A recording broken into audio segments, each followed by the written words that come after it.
पूछा कि ये कथा सुखदेव जी ने राजा परीक्षित को कब सुनाई।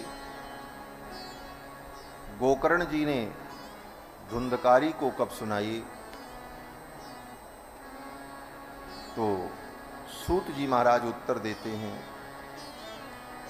कि भगवान श्री कृष्ण ने अपनी लीला का जब संवरण किया,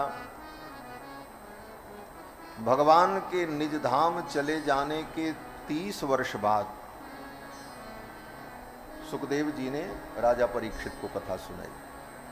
आकृष्ण निर्गमात्रिंशत् वर्षाधिक गते कलौ।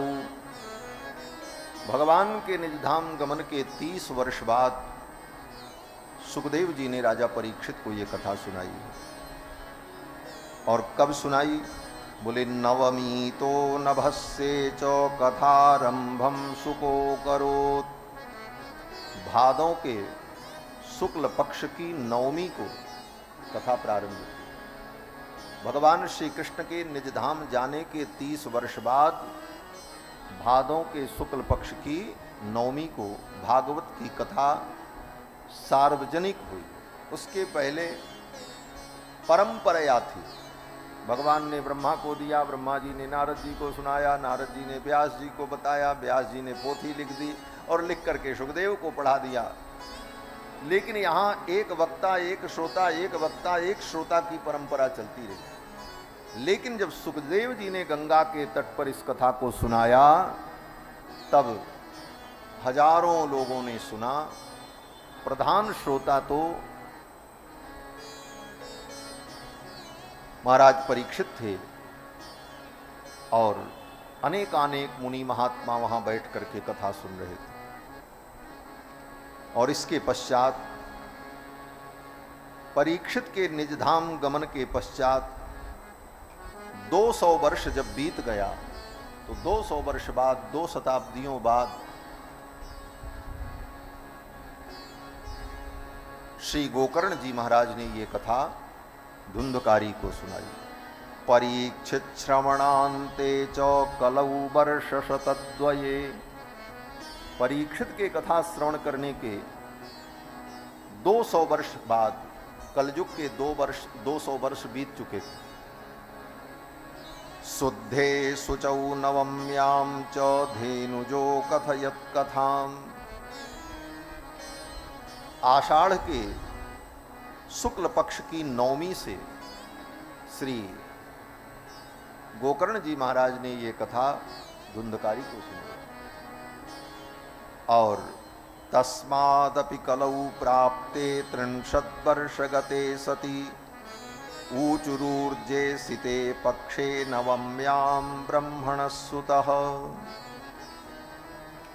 और गोकर्ण जी ने जब कथा सुनाई, उसके पश्चात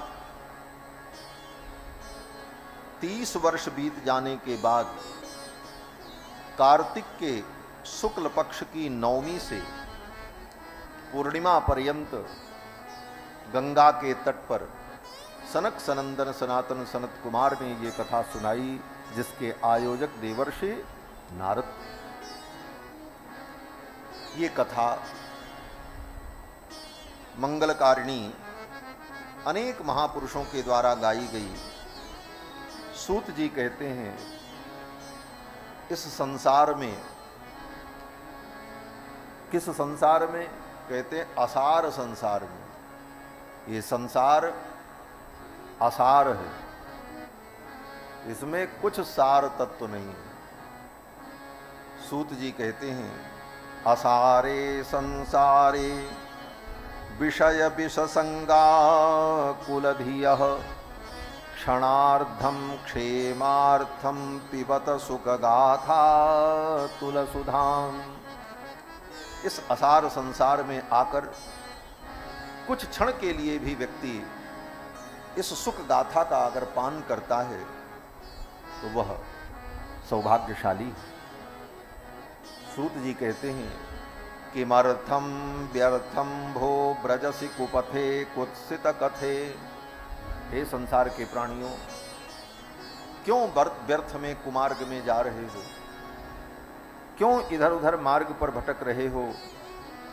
परीक्षित साक्षी यत् श्रवणगत मुक्त्युक्ति कथने। परीक्षित साक्षी हैं कि श्रवण मात्र से उन्हें मुक्ति की प्राप्ति हुई, इसलिए कहीं मत भटको, भगवान के चरित्र को बार बार सुनो और भगवान की लीलाओं का गान करो।